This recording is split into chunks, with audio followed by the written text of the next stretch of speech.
Kumusta kayong lahat? Nag-almusal lang ako, nagluto lang ako ng ng itlog. Pinalaman ko sa tinapay. Ang almusal ko. Maya magwawalis ako sa hagdan eh. Lalabas ako eh. Magwawalis ako doon kasi marumi.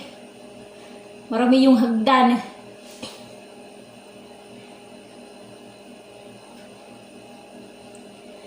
Kumusta kayong lahat? Kumusta kayo? Yung buhok ko. Yung buhok. Ano yung uban? Puting buhok. Yan na lumalabas oh. Mga puting buhok. Sige, mamaya ulit. Magwawalis ako ng hagdan eh. Kita-kita tayo mamaya.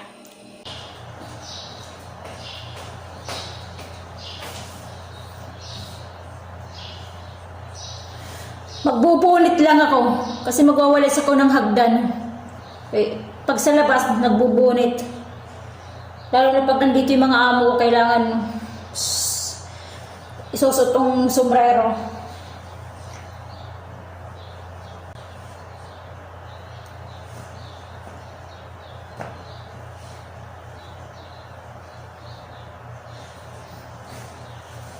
Katatapos ko lang dito mag-map sa hagdan sa labas.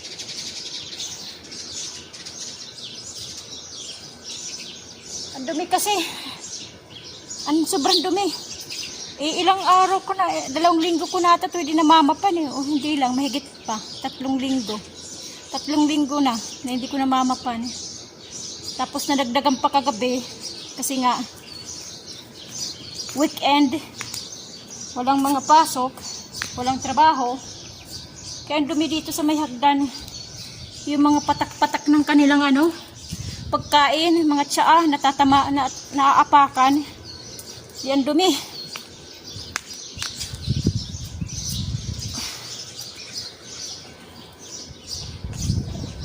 Sa loob naman, maglilinis ako ng CR.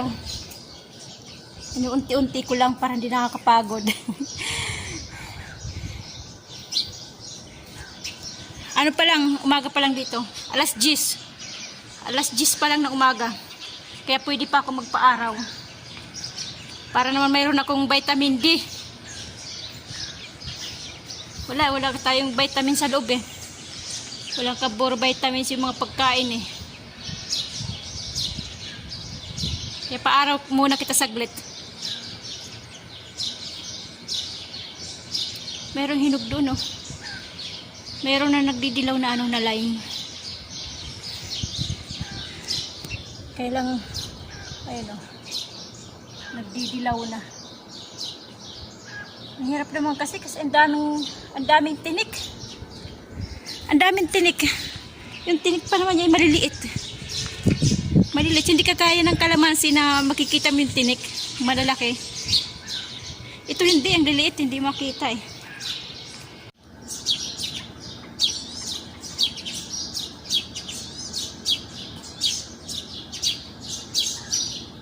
Yung pala yun, yung naririnig kong tunog ng ibon. Kakaiba ka kung natunog ng ibon.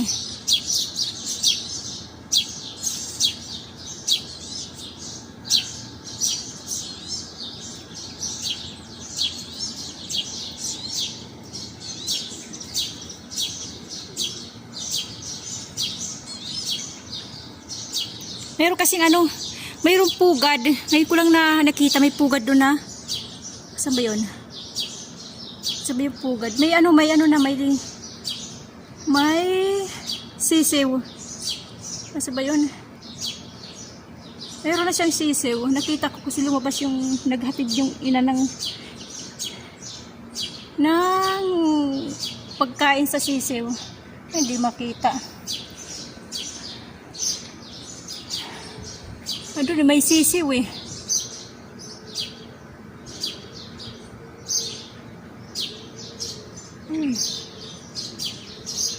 Yan dyan ah. Diyan ba? Hindi ko makita. Yan dyan. May sisiw pala.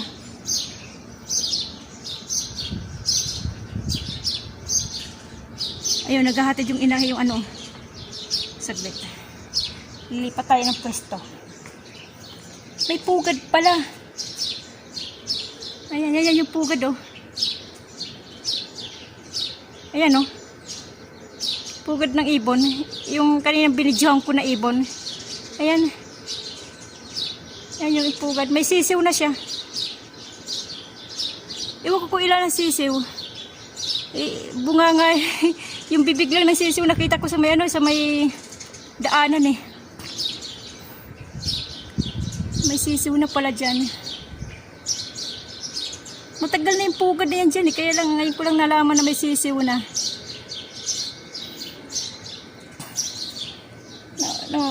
Lumipad yung ano, yung ibon.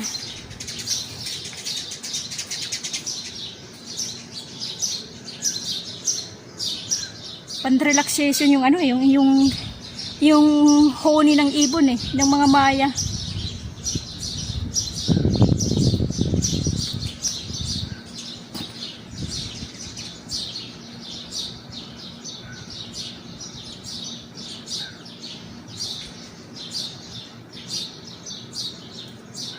Ayun, iba palang ano ng, iba palang ina ng sisiw.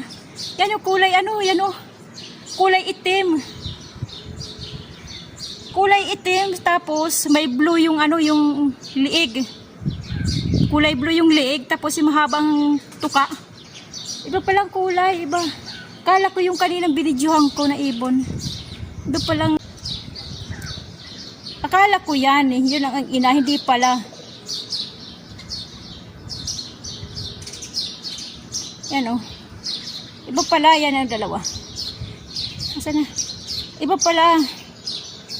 Ang ina pala nung ano, nung pugad, nung sisiw, maliit siya. Kulay blue. Yung kanyang liig, tapos itim naman, tapos mahabang tuka. Ito iba. Iba to, iba. Ano.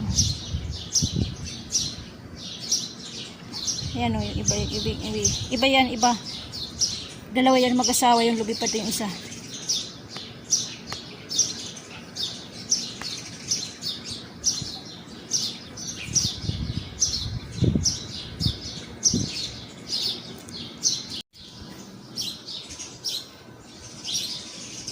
Pakinggan nyo yung mga huni ng ibon. Nakaka-relax, di ba? Kanina ko pag pinakikinggan eh, habang nagsasalita ako. Nakaka-relax. Ang sarap pakinggan sa tainga. Para kang nasa ano, para kang nasa probinsya, sa kabundukan, sa mga kahuyan.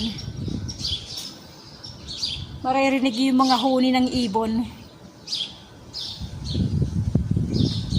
Minsan nga yung video ko eh, ulit-ulit yung pinakikinggan eh, yung mga huni ng ibon eh.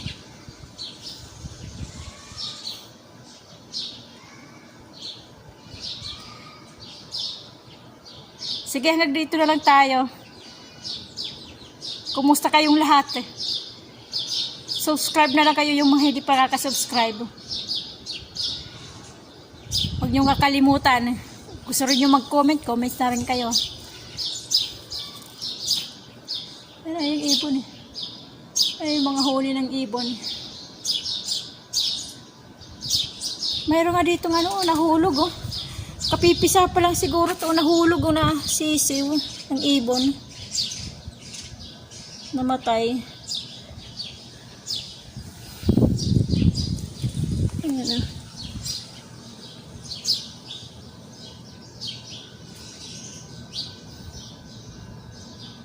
Nahulog siguro dun sa pugad.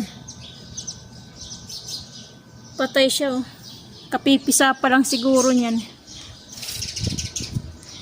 Hanggang dito na lang tayo ulit. God bless sa ating lahat. See you guys next video.